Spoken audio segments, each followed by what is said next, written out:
Assalamualaikum warahmatullahi wabarakatuh. Perkenalkan, nama saya Nunis Fatin dengan NIM 443200121 dari kelas 2A Ilmu Perikanan. Kali ini saya akan memberikan sedikit informasi mengenai permasalahan hasil tangkapan ikan pada masa pandemi COVID-19 di PPN Karanghantu, Banten.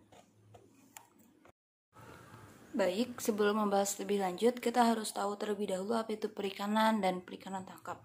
Menurut Pasal 1 Undang-Undang Nomor 45 Tahun 2009, perikanan adalah semua kegiatan yang berhubungan dengan pengolahan dan pemanfaatan sumber daya ikan dan lingkungannya, mulai dari produksi, pengolahan, sampai dengan pemasaran yang dilaksanakan dalam suatu sistem bisnis perikanan. Kemudian perikanan tangkap. Karena pembahasan kita ini berhubungan langsung dengan perikanan tangkap, maka kita harus tahu dulu apa itu perikanan tangkap. Perikanan tangkap adalah usaha penangkapan ikan dan organisme air lainnya di dalam alam liar, seperti laut, sungai, danau, dan badan air lainnya. Contoh dari kegiatan perikanan tangkap yaitu suatu kegiatan yang berhubungan dengan menangkap, ya pasti kayak mulai dari jala, alat pancing lainnya. Permasalahan-permasalahan yang terjadi pada hasil tangkapan ikan yaitu pertama, distribusi ikan hasil tangkapan terhambat. Mengapa? Karena dimulai adanya PSBB menyebabkan pendistribusian ikan hasil tangkapan dibatasi gitu, baik dari satu daerah ke daerah lainnya, sehingga dalam pendistribusiannya menjadi terhambat dan menjadi berkurang. Kemudian selanjutnya yaitu harga jual hasil tangkapan rendah. Karena didistribusikan tersebut menghambat sehingga para pembeli menjadi berkurang dan harga jual hasil tangkapan pun menjadi rendah karena dipengaruhi oleh PSBB itu kembali. Kemudian perubahan frekuensi operasi penangkapan ikan. Perubahan frekuensi operasi penangkapan ikan yaitu karena banyaknya ikan yang tertumpuk di PPN Karanghantu menyebabkan frekuensi operasi penangkapan ikan pun menjadi menurun karena banyak stok-stok yang masih ada di freezer gitu, yang belum habis terjual, sehingga frekuensi operasi penangkapan ikan pun menjadi berkurang. Selanjutnya yaitu pengurangan jumlah anak buah kapal atau ABK. Ya, di PPN Karanghantu itu kebanyakan kan menggunakan kapal atau perahu ya.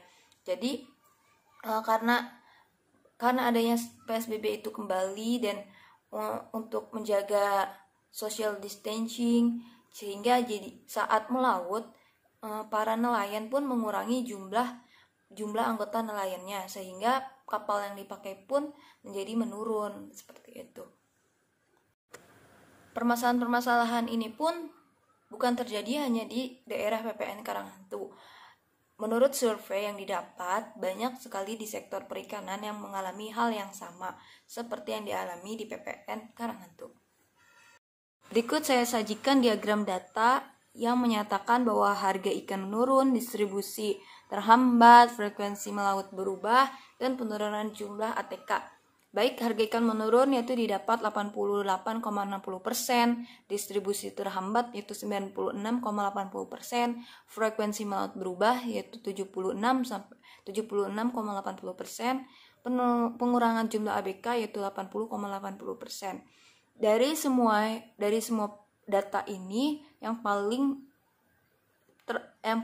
terpengaruhi oleh adanya PSBB dan COVID-19 adalah pendistribusian yang menjadi terhambat.